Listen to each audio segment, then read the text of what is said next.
Hello there and welcome to my channel, Novice Modelling in the Midlife Crisis. My name is Andy and today we're announcing the winner, I suppose you could say, of our recent You Choose My Next Build feature, which the intention is to build one of these 3 kits for Australia Day in time for on January the 26th. And I asked you guys to vote in the comments box as to which one you'd like to see built, and the winner by 1 vote, it was 34 votes to the Wirraway, 33 votes to the Boomerang, and a measly 4 votes for the Australian Spitfire Mark 8. So we can ditch these 2 boxes and save those for another day. And this is the kit that we're actually going to be building. So we've actually started doing some prep on this. So I kind of thought it would be kind of interesting just to show you where I'm currently at and show you what the intentions are for some of the other parts. So I've taken all the parts off our rather chunky sprues. Didn't need bolt cutters or anything, they just came off with some regular sort of cutters and a little bit of brute force. And what we've done so far is we have removed the excess, or the bulk of the excess, from the injection moulding process off this wing, but we've left it on this wing just as an example of what we've actually done. Now, as you can see, we've actually accidentally or intentionally, I'm not quite certain, removed part of the undercarriage bay. This is basically to try and get our wings to fit together nice and snug, which they kind of now do, but I have taken a little bit too much off just there, so we'll be slapping a bit of Veeday plastic putty in there when the time is right. But I think you can see we've got a pretty good, almost ready to glue sort of form going on here. I'm probably going to take a little bit more off the inside here somewhere just to get that one nice and flush. But I think where we've got a bit of gapping issues, we can just call that, well, that's where the ailerons are at the end of the day. So there's going to be a bit of a gap there. So that's okay with me.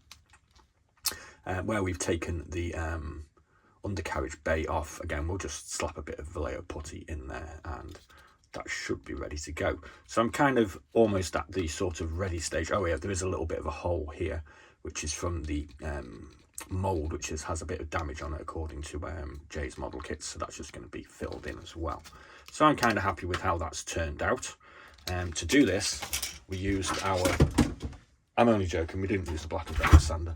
We used the Hardell fake Dremel, which I got off Amazon for, well, I think it was about 20 quid or something.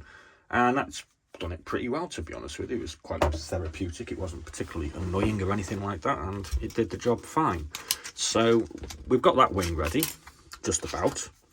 We've also, just try and get this together to show you. We also had a little bit of adaptation on our fuselage where it meets the wing. To be honest with you, I didn't need to take an awful lot off this, and it seems to be going together quite nicely. So that's kind of ready. You've got a bit of a gap here for a bit of filler. I think that was a bit of over enthusiasm, we might call it. So we've got one side of the plane almost ready. This tail section is also being trimmed and fits together quite well. Now I will point out there's a couple of viewers did actually make a couple of recommendations which seemed quite logical and quite sound as to how to deal with this. Somebody recommended that I make some sort of when I cut the excess off, to actually not trim so much off, put a hole in here and then use that as a sort of guide. Somebody else recommended using some brass rods or thin cable to insert in here and drill some holes into here. They both seem really good, but unfortunately I'm just not at the level of capability yet, I think, to try and do that. So what I've decided to do when I come to mount this is to use a bit of white tack, make myself a form here and then glue it in place and kind of hope for the best, I suppose, but hopefully I'll get a sort of straight and level sort of appearance on the tailplane when I do that. So that's where we are here. We've also had to go at one of our engine sort of cap covers or whatever you want to call it. As you can see, we've got quite a bit of trimming to do on this one but on this side we've actually done it. So this is kind of like a Blue Peter video, I suppose. Here's one I did earlier. So that one's, I'm pretty happy with that. I think that's okay-ish. We might have another go with it. So that's that side. As you can see, the comparison to what this is and what this was when it came off the sprue. We've taken all these big chunky bits off. It's largely been cut down with the cutters.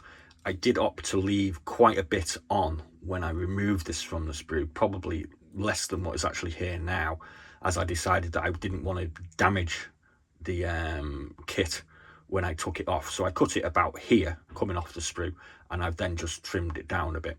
I'll probably trim a little bit more off this before I attack it with some of the tools. So again, this kind of needs a bit of a sort of sanding around here. It needs some taking off the tail plane, and again we need a bit of attention here just to get that sort of bit of excess off. Again, this is how the wing looked when it came off the sprue. So again, you can see we've done a bit of work on this to actually get it.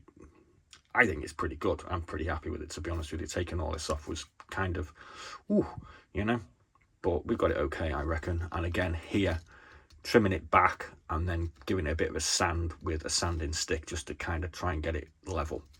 So that's what we've done with those bits. Again, we've got our other bit of tail plane here, so we can see we've got one formed pretty right on this side, and we've got a bit of work to do on the other. I have actually noticed there is a bit of a ding in the kit here, in the moulding. I'm not really into sort of filling that in with Vallejo. I'm kind of thinking that somebody got frustrated and hit it with a hammer while it was in maintenance. That's kind of how I'm looking at it anyway. So as far as some of the other parts that we've got, we have one untrimmed seat here and one that we've worked out. That kind of looks all right. Where did I get them from? Oh yeah, there. And we've got two wheels.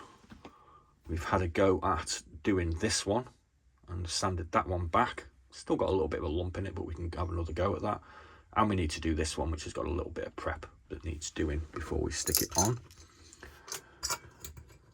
We've got a couple of control panels. These ones, this one has been trimmed back and is pretty much ready to go, I reckon, after it's got some paint thrown on it. And this one here needs a bit of trimming just on the edge there. And we've got two other parts here. This one goes underneath the engine. This is some sort of exhaust port, I should think. We need to do a bit of reworking on that one. I'm not exactly sure where this part goes at the moment, so just leave that one out. We've got some pedals to go inside. These have just been trimmed back with the cutters. They're looking pretty reasonable and ready to go, I reckon. It's interior, so I'm not a massive fan of going to town on the interiors, because as soon as I put the cockpit cover on, it becomes kind of vague. And this is the original engine that was included with the original form. It's kind of, yeah, not very good, but J's do supplied a resin replacement for that, so that needs a little bit of working, but nothing too exciting. The metal parts. So it's the first time we've had to go with some white metal parts. That's what's left of the sprue that they came on. I was a little bit sort of uncertain as to how to get these off, and I just sort of tried it with an old bladed hobby knife, and with a bit of exertion, they came off fine. So I'm not sure whether that's the right way to do it, but that's just how I did it. We've got a stick here that needs a little bit of trimming. We have a piece of undercarriage which needs a little bit of rough sanding, I think, on that. There's our tail wheel.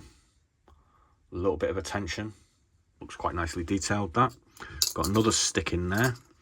Got our propeller, which needs a bit of attention also. And these are what we've got left on the other sprue. Now what we've actually got here is we've got another undercarriage strut. We have a rear facing machine gun. I figured that one out. So this piece here needs to be taken off. And I'm thinking this is the mounting for the machine gun, the interior machine gun as well. So that needs a little bit of doing to it. So basically the hope, I think we're going to get there, is to get something slightly better than the last time we attempted one of these Kiwi garage kits, which was our Ventura Mark 22 Spitfire, which we did about 10 months ago, which is full of all sorts of gappings and problems and whatnot, but we kind of love this kit at the end of the day, so we're quite happy with how this one turned out. So yeah, we're hoping, we think we're going to get something quite a bit better than that at the end of the day, because we are putting time and effort into this one, whereas that one took around about sort of 25 minutes to cut from the sprue and slap together in a haphazard fashion.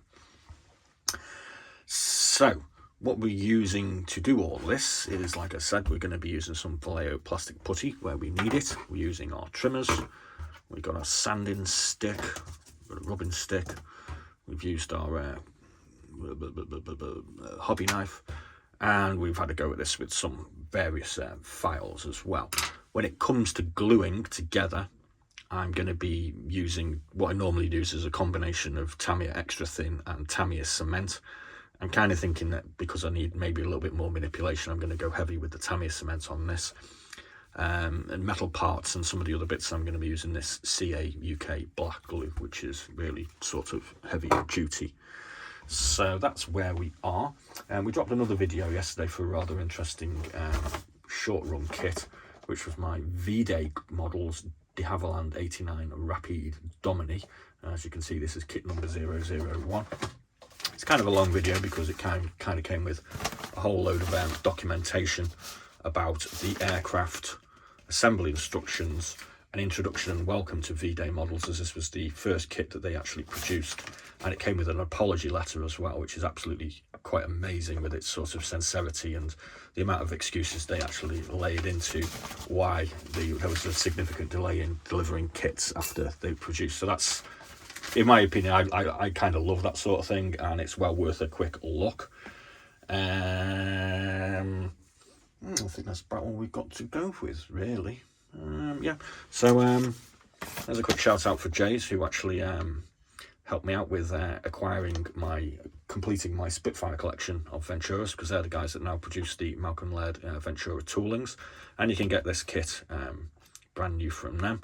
Can't remember exactly how much it was, but I think it was about sort of $22 New Zealand, which is about £11 UK, plus obviously a not insignificant charge for postage, but that's where this kit comes from. You can't really get it on eBay. I don't think anybody stocks it in the UK or Europe, so if you want to have a go at one of these, I'd I'd recommend it, because I'm kind of having fun playing around with this. So just to give you an idea of what we're doing, turning this on, and we're just taking this away in a rather haphazard fashion, just to get it down and make it nice and smooth. Again, whoops, turn that off. And then we're kind of going at it with a few tools as well.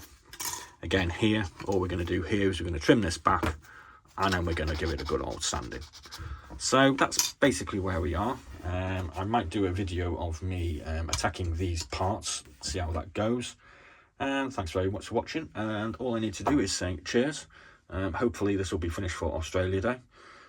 This is Morris Rutherglen single malt whiskey, and it's nice and smooth. It doesn't have any interesting tastes to it, like some whiskies tend to have the sort of peaty or smoky additions. This is just a general sort of easy drinking whiskey, I suppose you could say. I'm no expert on these things, as you can tell, and I'm no expert on building models. This is Andy, the novice modeler, signing off, otherwise known as the Muppet who makes models badly.